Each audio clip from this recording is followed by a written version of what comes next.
Well, YouTube family, the Maverick there, you know, check in again. And you with up on my mind now.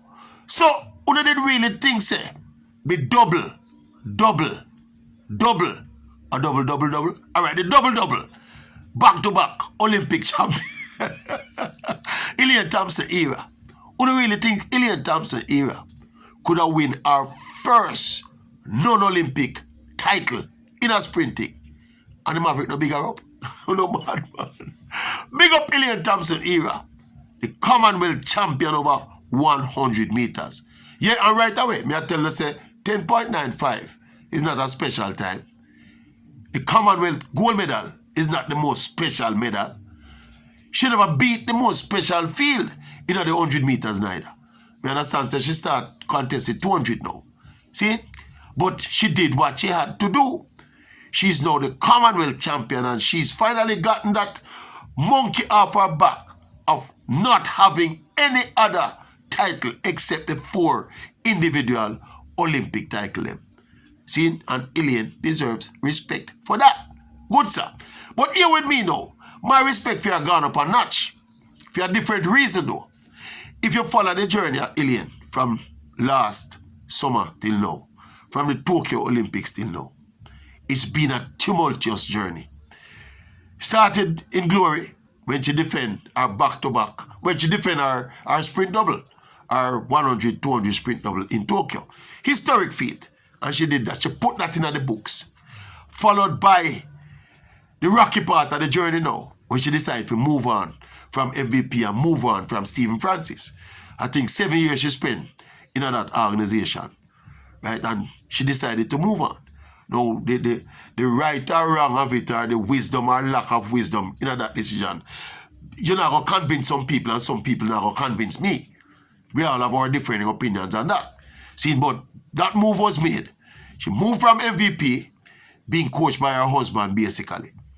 And a lot of people disagreed, some people understood. Right? It was a gamble. She come to the World Championships now, the first major assignment after the coaching change. And of course, obviously, she performed less than was expected. It was disappointing. After she dropped out of the 100, she come and she talks, she'd had some setbacks in preparation, setbacks with injuries and blah, blah, blah. Right? It is what it is that she said. All right? It's kind of strange, of course. So she continue to perform Commonwealth Games. She had double the Commonwealth Games. She's still around. She continue with the hectic schedule despite complaints about discomfort and injury and less than ideal preparation. That is kind of contradicting in and of itself. But that aside though, me personally, the Maverick, my respect for Elaine gone up after she win the Commonwealth title. And not because of the Commonwealth title is anything, as me say, over the moon. But the journey, from all of the discrepancies and the hurdles and the injuries and the change of coach and all of the narrative out and the negative narrative. See, Elaine, she never hung her head. Elaine jump on the plane and go up to England and go to the Commonwealth Games and compete as a professional and do what she have to do and win the Commonwealth title. You know what that show me say?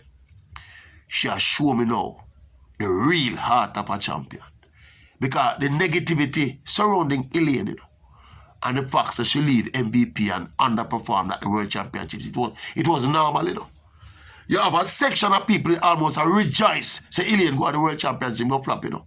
That same sector of people, they were in that ball, say she ungrateful and she should have left MVP and she will get a coach, she will hire a good coach even if she had left MVP. That the narrative that are changing, you know. And people not forgiving her for leaving MVP, you know. Right? But amidst all of that noise there, to make the move and go to, remember I said she went to the Commonwealth Games, you know. A lot of the prominent people decided against going in. She could have opted out, I assume. A lot of people positing the theory that maybe she was forced to go by the arrangement with her new sponsor, her new sponsorship deal. I don't know about that. We don't get the information about that. Right? But she did go. She went and she did what she had to do and she won the gold medal. Right? Now, just a resilience there. right? Just the resilience there and the determination there and that ability and the attitude to shut out the noise and go and perform. It to me, it gives Elaine in my book another notch, another stripe. See? So we have to big up Elaine Thompson era to continue the journey. I remember say, there's another world championship next year and an Olympic the year after that. An Olympic Games the year after that. So me just said the people them, and of course, you know, the people them we don't like Elaine, now go like Elaine, you know. I know so Jamaica play, and the tribal part of the DNA that, you know. So you're going to hear the argument now. You hear the argument that we are bounce around the place now. Huh? It's because Sherika and Shirley never did why she win. Yeah, you're going to hear that. Them never did it.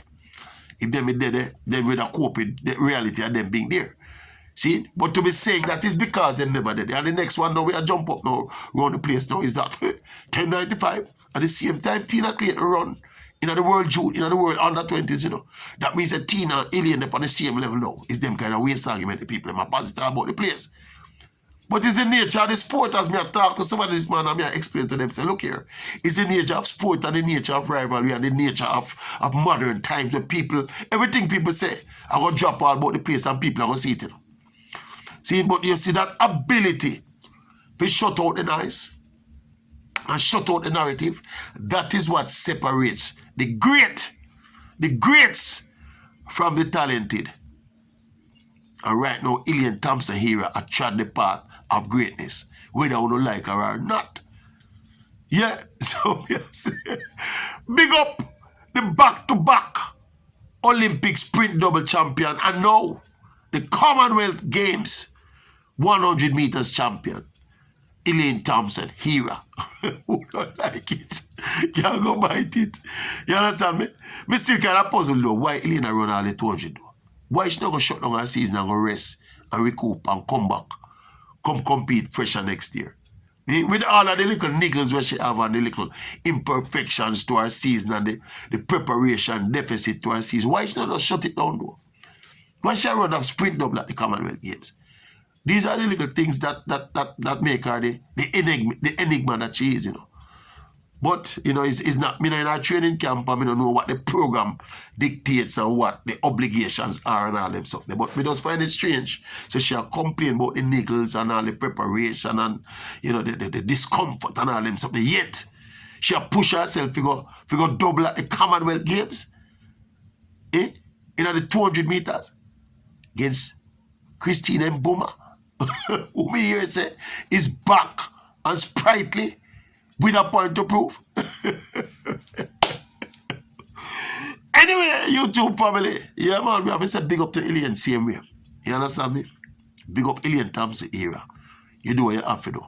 You see, if she never win the gold medal, you see, if she'd go up at Birmingham, go lose, can you imagine the flagging where that come our way? So me see it, me tell you, go get a coach, spend the money, and your coach and go back to Frano. Go back to Frano and bend the knees. No. That the narrative dead because she win. You get me?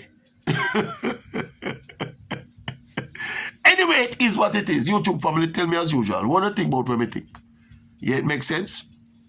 It's a follow, a consistent and logical line of thought. Tell me what you think about what I think. Check it, Maverick. Checking out.